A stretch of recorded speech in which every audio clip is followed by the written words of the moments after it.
Yeah, so if there's anything that I would be canceled about, there are probably a number of things, but this is probably very high on the list because I have very specific views on diet, exercise, fat, health, like all the things.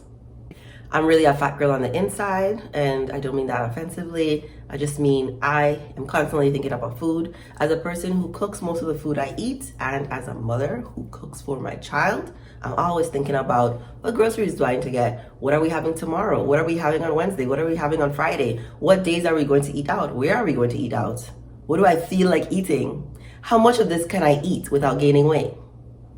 Constantly, right? So remember when Lori Harvey came out with her 1400 calories and her exercise regimen, and then you saw her body, right? It was shocking and I think disturbing to a lot of people. But I as a person who was very, very skinny, right? Back home, we said I was MAGA. I was like a size 00 for a while. Right? My goal was to gain weight. So I started working out and changing up my diet, right? Macros, learning all those things, measuring food, counting calories so that I could gain weight. I understand that a lot of people don't like counting calories. It's a tedious thing to do. Or, people just don't like doing anything that's not very easy. And just eating whatever you want is easy. But as a person who has counted calories in the past, there is a lot of information that I learned about food science, about health, that I guess most people just don't know. And since I am like a fat girl inside, like don't want to get fat, want to stay healthy, I consume content that's aimed at what kind of exercises to do, like how to build an exercise program, what kind of diet would best make you live a long time. I recently read the book Ikigai, and it's all about what is the diet that helps people live a very long and healthy life, right? Where they're still active, where they have all their faculties. Because whenever I tell people, oh yeah, live a long life, like 80s, 90s, 100s, I'm gonna live to be 110, they're like, ooh, I wouldn't want to live that long. Because I think all they think about is being fragile, or sickness or cancer or something like that. When I think about living a long time, it's all the wisdom, all the health, all the wellness. Like my body is still going to be active. I'm still going to be interactive with great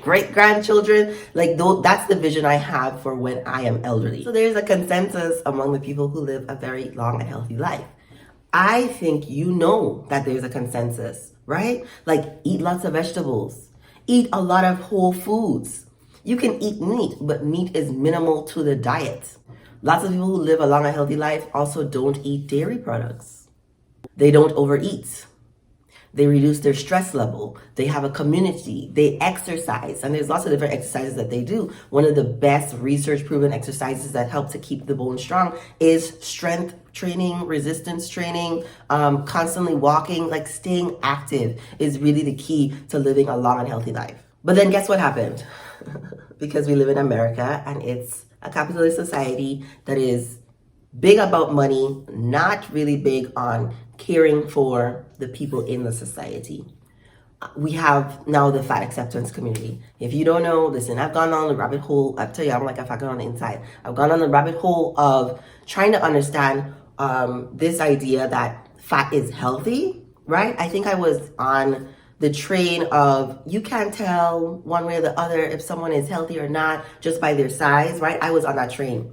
But that really only applies to people in their 20s and 30s, maybe early 40s.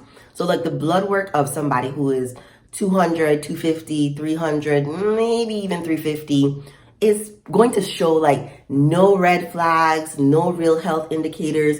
But the thing about fat that I think people are in denial about or just don't want to understand. Although I whenever I hear the talking points of fat is healthy, it doesn't matter how big you are, you can still be healthy. I just think, but y'all die in your 60s. Die in your 60s. Die, definitely. If you make it to 70s, you have chronic health problems. So new research has come out, and lots of people are talking about this, right? Okay, when you're young, right? When you're young, when your cells are young, when you're in your 20s and 30s, your body is able to maintain that weight and not have a lot of health problems. But fat has a cumulative effect. And because this is a spiritual channel, right? The person who consumes a lot of highly processed food, who has a lot of stress in their life, who is not preparing their own meals, not eating a lot of vegetables, also has other stuff going on. I'm a psychologist. There are other things going on that are leading to overeating, overindulging, or constantly eating fast food. I was just talking to my friend about this yesterday because a meal at McDonald's contains all the calories you need in a day. More calories that the average person, definitely the average black woman, needs in a day. But those meals are not very fulfilling. Hours later, you still feel hungry. So like, let's say you have it for lunch. That is 2,000 calories. All the calories you need in a day, more than the average woman needs in a day. Average woman probably needs 1,800 calories. If you exercise, you probably need more, right? But the average woman only needs like 1,800 calories a day, right? My calorie range is 1,600, especially like when I'm working out, a little bit more. But eating that and looking at it and thinking, I'm not eating a lot, right? But these are calorie dense foods. So I'm convinced a lot of people are just ignorant to the fact of how many calories are in the foods that they're eating, and just have no awareness of how many calories they're eating that are leading to the weight gain that happens. Because the other thing that happens after you leave high school, you become less active. You're walking around less. Think about, in high school, you're walking from class to class. You're like always on your feet, going somewhere. Once you get like the job, where are you going? To the water cooler, to the bathroom? You're not like walking anywhere. The sedentary lifestyle is really what leads to weight gain and then the overconsumption of food, or calories, right? Thinking about it as calories versus food, because a lot of people, like this clip I saw of, I think it's Dr. Nazir, on one of those, I tell you, I'm upset, right? Obsessed with all the things. Or maybe, you know, for you, it might just be entertainment. For me, it's really like, how do I make sure this doesn't happen to me? Like, who, where? Right now, I'm the biggest I've ever been. But anyway, the clip about this morbidly obese woman who is on the verge of death, crying her eyes out because she feels like she's not eating anything, right? And this is where like the addiction come on. You can be addicted to like anything, right? I was addicted to love in my relationship with my ex. There are people who are addicted to food. There are people who are addicted to drugs. There are people who are addicted to work. Like you can pick anything and then become like obsessed and addicted with it in a very unhealthy way. So she is thinking, oh my gosh, I'm used to eating 3,000 to 5,000 calories a day. That's a lot of food. That's a lot of food. And then when you think about it, that's a lot of money on food, right? Because the largest people are the ones consuming a lot of fast food, but still that money adds up. Like that money adds up. I was just like amazed that she was really saying, I'm not eating anything. She wasn't losing any weight. Months. But even just for 2 months, it's not that great. So you're still overeating. Yeah, I don't see how I'm overeating because all I've had was salad, meat, and that's it. Okay, you are gonna keep repeating that and you're gonna believe everything you said. Yes. All right, let me make it very clear for you, okay? So right now, no matter how little you're eating, it's still too much. Okay. You follow what I'm saying? Mm-hmm. Okay. So right now, to the standard of that you were eating before, you're eating less, and you're happy with that, but the bad news is, it's still too much. You follow what I'm saying? I really don't. I don't, because I'm not eating. That's what I'm saying. I don't know. And I'm not going to change what I'm saying because I'm not eating. Okay, I'm not.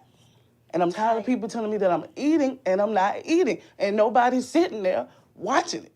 Because I'm not eating. I mean, I know you're not eating. Okay, but people telling me that I'm eating and I'm not. Calm down. Calm down. If you're not eating, you're going to lose more weight, though. Okay, well, I wish somebody could be with me 24/7 so that they can see. She wasn't losing any weight. So she's literally eating almost 4,000 or 5,000 calories a day. But she was used to eating so much. She was used to eating so much. So any restriction is just really like, felt like an attack on her sense of self. Like, now I don't feel any love or, you know, any comfort for the negative thoughts that are playing in her head.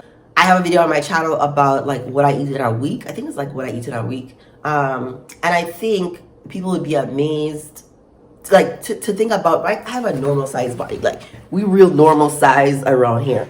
Normal size body. I think people would be surprised to see how much food or how little food it takes to maintain this body.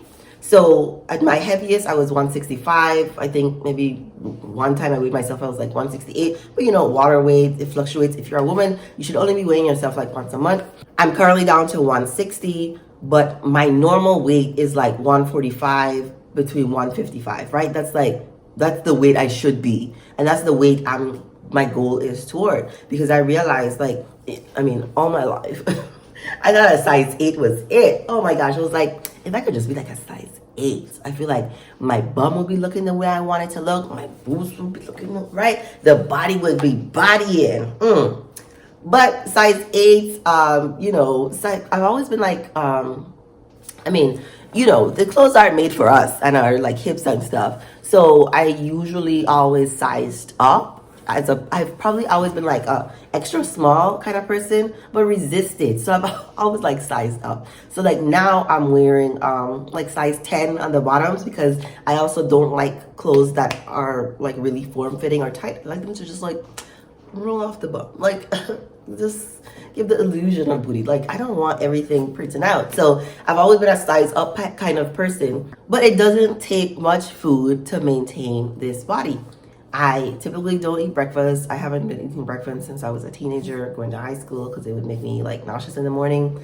So I typically eat 2 meals a day, 2 snacks a day. And when I say snacks, I don't even mean like a whole snack, like, because calories add up. I used to count calories. I used to weigh food. Now I don't have to do that, because all of that has been memorized. I've done it so much that I know, okay, you could have the cookie, but you can have 3, 4, 5 of them, right? You can have, what do I like besides cookies? You can have the plantain chips. It is like 425 calories in like a small bag of plantain chips. For me, that's like almost a meal, but it's just a snack. So I'm not gonna eat the whole bag. I'm also the person who says everything in moderation, including moderation. So I eat everything. I don't really eat everything, but I basically eat whatever I want. But it's really about portion control, treating yourself sometimes, right? So like we get donuts maybe once every 3 months. I also like macarons, the almond cookies. I think they're amazing. Every other month, right? I'm not eating sweets all the time. I make sure to reduce my sugar. And since I cook most of my meals, I can control how much oil I use, how much butter I use. I can also, decide how much salt I use, how much rice I put into my plate. Like I can decide a lot of those things versus, when you eat out, like you have really no idea how many calories are in those things unless they put it there. And then when you see a meal is like 1,000+ calories, half the calories you need in a whole day. I think it really puts things into perspective that the way we've been eating, the way the diet industry, right? Because I also don't believe in diets. I believe in lifestyle changes. I don't go on diets. What I'm doing now is increasing my exercise, reducing my portion size, not eating out as often because I was getting real comfortable. And then making sure I cook meals that are healthier, right? Like part of why I gained all this weight was ending a relationship and then, emotional eating and then not cooking, right, my mostly like vegetarian style dishes. So it was just a lot going on in my life that led up to the weight. I'm finally feeling like, in the space where I would like to lose the weight, right? So I'm gonna do 10 more pounds and see how that feels, see how that looks on me. I'm working back on lifting the weights and doing all the things. I used to be a beast, okay? I used to work out 4 times a week, about an hour. I was doing the damn thing. I mean, I was working on getting abs. But my point is, I think it's super important for you to get educated, to not follow people who are doing things emotionally, to not follow the people around you are saying, oh, no, you don't need to lose any weight. You don't need to lose any weight. Because look at the people in your family history What were their health problems? What was their size? How old were they when they died? Like, all of those things are important, because I'm telling you, I'm gonna live to be 110 years old, and I will be healthy, agile, working out still, active. Like, it's possible for all of us. But I hate the brainwashing that they give, especially to Black women, that, oh, you're supposed to be a little thick. Okay, but how long do you want to live, and what quality of life do you want? Not in your 20s or 30s. I'm talking about late 40s, 50s, 60s, 70s. What do you want the quality of your life to be? Do you want to live past 70? Or do you want to continue believing the mess that these people are spouting? Let me know what you think in the comments. Remember to like, subscribe, share this video with someone you think it may help, and thank you for watching.